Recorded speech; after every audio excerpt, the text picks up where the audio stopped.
पहली बार मैंने कोई टारगेट लिया था और उसे बहुत अच्छे से और मतलब बहुत कम टाइम में मैंने पूरा कर लिया था। बहुत अच्छी फीलिंग आ रही है।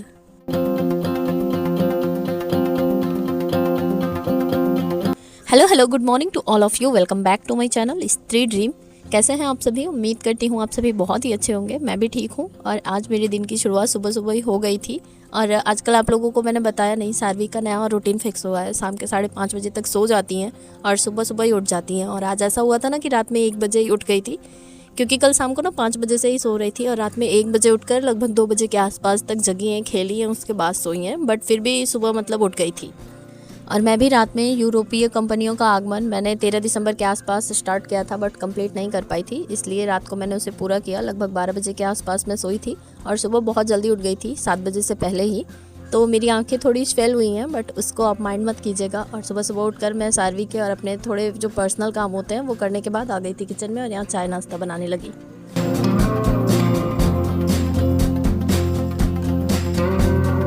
चाय सबको पिलाने के बाद मैंने शारवी को भी फीड करा दिया था और शारवी खेल रही हैं। और अभी मैं बना रही थी प्याज के पकौड़े, तो यहाँ पर मैं उसी की प्रिपरेशन कर रही थी। पहले क्या होता था, मैं नहाने के बाद ही किचन में जाती थी, चाहे नाश्ता बनाना होता था या फिर खाना। पर अभी ठंड काफ़ी ज़्यादा बढ़ गई है, तो फिर मैं नाश्ता एक बार बना देती हूँ, सब लोग खा पी लेते हैं, उसके बाद थोड़ा लेट ही खाना बनाती हूँ।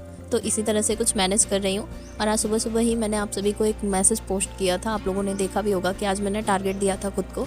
और जो भी पढ़ना चाहते हैं, जो भी मुझे कमेंट करते हैं कि मैं कुछ ऐसा मतलब वीडियो बनाऊं कि आप लोगों को भी मोटिवेशन मिल सके, तो देखिए मोटिवेशन कोई नहीं दे सकता, उसके लिए हमें काम करना होगा। और मैंने आज वो टारगेट आप लोगों को दिया था, उम्मीद करती हूँ कि आप लोगों ने भी पूरा किया होगा। जैसा कि आप सभी को पता ही है कि पीछे मैं आरओ की प्रिपरेशन कर रही थी, बट बीच में छूट जाने की वजह से मैं अभी उसके लिए खुद को प्रिपेयर नहीं कर पाई। और अभी सीटेट पेपर 2 का भी एग्ज़ाम एकदम पास में आ चुका है, इसलिए मैं सीटेट पेपर 2 के लिए तैयारी करना स्टार्ट कर दी हूँ। और आप लोगों को पता ही है कि मैंने उसके लिए बिल्कुल नहीं पढ़ा है। आज मेरा डे फर्स्ट था। थोड़ा सा मैंने कल पढ़ा था इंटेलिजेंस और विकास की अवस्थाएं, बट उतने अच्छे से नहीं पढ़ा था। पर आज मेरा इसके लिए सीटेट पेपर 2 के लिए डे फर्स्ट था और मैंने बहुत अच्छे से जो भी टॉपिक सेलेक्ट किए थे उसको पढ़ा। और आज मैं यहाँ पर आप लोगों को यही बताना चाहती हूँ कि आज मैंने कितने प्रॉब्लम्स के साथ अपनी पढ़ाई को पूरा किया। जो भी टॉपिक मतलब सेलेक्ट किया था मैंने उसको पूरा किया, क्योंकि सुबह उठने के बाद मैंने सारवी के काम किए और फिर मैं भी फ्रेश वगैरह होने के बाद आ गई थी, ब्रश की और किचन में आ गई थी। किचन में आने के बाद मैंने सभी को पानी गर्म करके दिया, उसके बाद चाय चढ़ाया, चाय दिया और प्याज काट कर चाची जी ने रख दिया था, तो फिर मैं प्याज के पकौड़े बनाने के लिए लग गई थी। और सभी को नाश्ता कराने के बाद मैं अपने लिए लेकर आ गई थी रूम में। और मैंने सोचा मैंने जो भी टॉपिक सेलेक्ट किया है उसको मैं एक बार में तो पढ़ नहीं पाऊंगी, इसलिए थोड़ा थोड़ा स्लॉट बनाकर पढ़ती हूँ। तो अभी मैं पानी रखी थी गर्म होने के लिए, मुझे नहाना था, तो यहाँ बैठ गई थी पढ़ाई करने के लिए। पर तब तक मेरे हस्बैंड का फ़ोन आ गया और वो फिर सारवी से बात करने लग गए।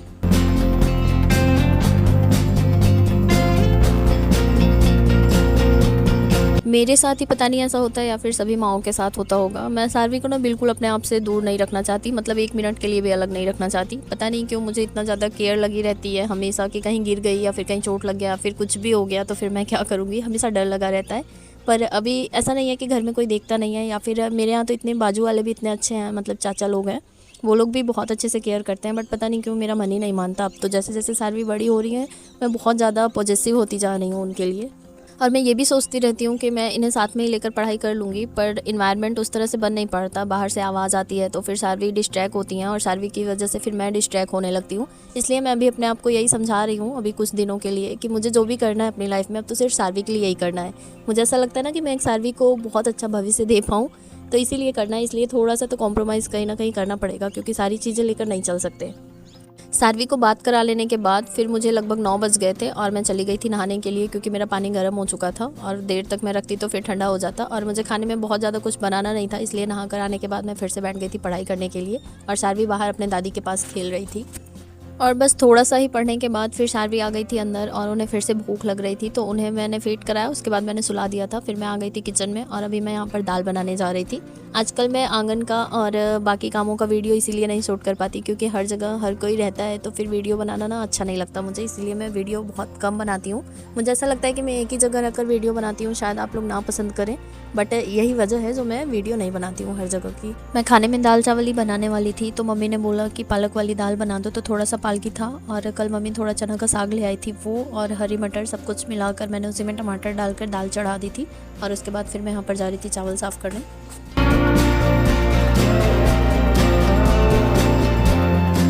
और जब तक दाल पक रही थी तब तक मैं चावल साफ़ कर लूँगी और लहसुन छिलकर रख लूँगी, क्योंकि पालक वाली दाल में हमारे यहाँ लहसुन और हींग का तड़का सब लोग बहुत ज़्यादा पसंद करते हैं। जल्दी काम करने का बस यही एक तरीका है कि एक काम प्रोसेसिंग में आप रखे रहो और दूसरा काम सोचते रहो। सोचते क्या रहो, लगभग चालू किए रहो, ताकि काम थोड़े जल्दी हो जाएँ। काम जल्दी हो जाएंगे तो टाइम बच जाएगा, और टाइम बचेगा तो हम पढ़ाई को टाइम दे पाएंगे। यहाँ पर मेरी दाल पक गई थी और फिर मैंने उसमें तड़का भी लगा दिया था और दूध भी चढ़ा दिया था, और साथ ही साथ फिर मैं दाल को खाली करूँगी और चावल चढ़ा दूँगी।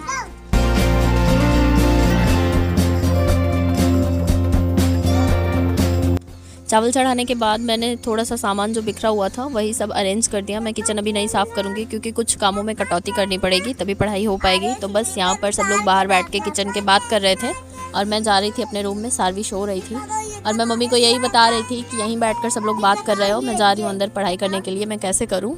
तो मम्मी मुझे बोल रही थी कि छत पर चली जाओ, धूप में बैठकर पढ़ो, पर सब कुछ लेकर छत पर जाना पॉसिबल नहीं हो पाता। अगर मैं अकेले रहती तो पहले मैं वैसे जाकर वहाँ पर पढ़ाई कर भी लेती थी, पर अभी सारवी रहती हैं और सारवी का कुछ भी काम चाहे जब लग जाता है तो फिर नहीं मैनेज हो पाता। टेबल और बिना टेबल के पढ़ाई तो हो ही नहीं सकती, क्योंकि मैं पढ़ाई इस तरह से करती हूँ कि मैं साथ ही साथ लिखते भी जाती हूँ। तो इसलिए मैं रूम में ही आ गई थी और जैसे ही मैं पढ़ाई करने बैठी तुरंत सारवी उठ गई। और सारवी के उठने के बाद मैंने उन्हें थोड़ा सा अपनी गोद में लेकर खिलाया। उसके बाद फिर मैंने उन्हें बिठा दिया था और फिर मैं सोच रही थी कि ऐसे फिर टारगेट पूरे नहीं कर पाऊंगी, थोड़ा बहुत पढ़ लेती हूँ। और फिर भी मैं बैठ गई थी पढ़ने, और मैंने कुकर में चावल भी चढ़ाया था, उसमें सीटी नहीं लगी थी, तो वो भी मेरा दिमाग उधर भी था।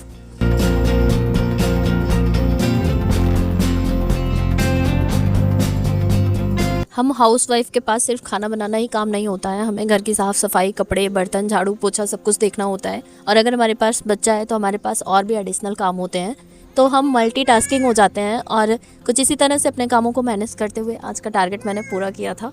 और फिर मैं जब पढ़ रही थी तो मेरे कुकर में सीटी भी आ गई थी। फिर मैं उसे बंद करने के लिए गई थी और वापस आने के बाद फिर सारवी ने बोला कि मम्मा फ्रेश होना है, तो फिर मैं उसे लेकर चली गई थी फ्रेश कराने के लिए। और उसके बाद फिर मैं कपड़े फैलाने के लिए छत पर चली गई थी, और वहाँ से आने के बाद फिर मैंने सारवी को बाहर छोड़ा, क्योंकि वहाँ पर उनकी दादी आज राशन बांट रही थी, तो सब लोग वहीं पर थे। तो मैंने सोचा थोड़ी देर वहाँ पर खेलेंगी। उसके बाद फिर मैं आ गई थी अपने रूम में, और अभी मेरे सारे काम लगभग ख़त्म हो चुके थे, तो मैंने सोचा अब बैठकर पढ़ाई कर ली जाए। और ऐसे मेरा फिर से मेज़ पर बैठने का मन नहीं हो रहा था, इसलिए मैंने आज बहुत दिन बाद अपना स्टडी टेबल निकाला और फिर बैठ गई मैं पढ़ाई करने के लिए। अभी मेरे पास कोई काम नहीं था और मैं बहुत ही फ्रीली पढ़ाई कर पा रही थी, बट मेरा फिर भी थोड़ा दिमाग लगा था सारवी के ऊपर। और सारवी बाहर ही थी, सब लोग देख भी रहे थे, पर फिर भी होता है ना कि दिमाग थोड़ा सा बटा रहता है। पर फिर भी इस टाइम मैं आराम से बैठ गई थी पढ़ने के लिए। बहुत छोटा ही टारगेट दिया था आज मैंने खुद को, पर उसे अचीव करने के लिए मुझे बहुत ज़्यादा जद्दोजहद करनी पड़ी। और आज मैंने जो भी टॉपिक सेलेक्ट किया था उसको मैंने सचिन अकेडमी से टॉपिक वाइज सर्च करके नोट्स बनाए और मैंने पढ़ा भी। और शाम के टाइम जो भी क्लासेस चलती हैं लेट्स लर्न पर और सचिन अकेडमी पर, उसको मैं प्रैक्टिस करूंगी। और यहाँ पर सारवी फिर से घर में आ गई थी, और मैं जैसे नहीं रह पाती वैसे सारवी को भी आदत पड़ गई है, ये भी नहीं रह पाती हैं। तो फिर कोमल और सोना दोनों मेरे पास ही आ गई थी। ये दोनों सारवी के साथ खेल रही थी और मैं अपनी पढ़ाई कर रही थी। बहुत मुश्किल होता है कॉन्सेंट्रेशन बनाना, पर और कोई चारा नहीं है, इसलिए बनाना पड़ता है। और यहाँ पर पियाजे और वाइगोत्स्की को पढ़ने के बाद फिर सारवी रोने लगी, उनको भूख लग गई थी। तो फिर मैं यहाँ पर उठकर गई थी और उनके लिए दाल रोटी लेकर आई और यहाँ पर खिलाकर मैंने उन्हें सुला दिया था। उसके बाद फिर मेरा कोल वर्क वाला टॉपिक सिर्फ बचा था, वो मैं कंप्लीट करने के लिए यहाँ पर बैठ गई थी और सारवी सो रही थी। टारगेट तो मैंने आज का सुबह सुबह ही फिक्स कर लिया था, पर उसे पूरा करने के लिए मुझे बहुत ज़्यादा मेहनत करनी पड़ी। पर फाइनली मैंने सारे टॉपिक पढ़ लिए थे और मुझे बहुत अच्छी वाली फीलिंग आ रही थी। और मैं उम्मीद करती हूँ कि इससे ज़्यादा शायद किसी के पास सिचुएशन नहीं होगी, यही सब सिचुएशन होगी। अगर मैंने बहाने बनाए होते तो बहुत सारे बहाने थे ना पढ़ने के, पर पढ़ना था तो उसी बीच में से टाइम खोजकर मैंने अपनी पढ़ाई कंप्लीट की। और आज अपने पहले दिन का टारगेट मैंने कंप्लीट किया कुछ इसी तरह से। और अभी मैं शाम के टाइम, अभी ये मेरा दोपहर का ही टाइम था, अभी शाम का टाइम है जब मैं वॉइस ओवर कर रही हूँ। अभी पूरी रात है, तो इसी पर्पज़ से मैं और भी वीडियोज़ देखूँगी इसी टॉपिक पर और प्रैक्टिस भी कर लूँगी, तो ये वाला टॉपिक मेरा क्लियर हो जाएगा। तो बस आज के वीडियो व्लॉग को मैं यहीं पर समाप्त करती हूँ। कल फिर मिलती हूँ नए टॉपिक के साथ और नए वीडियो के साथ। तब तक के लिए अपना खूब ख्याल रखिए और हमारे साथ बने रहिए।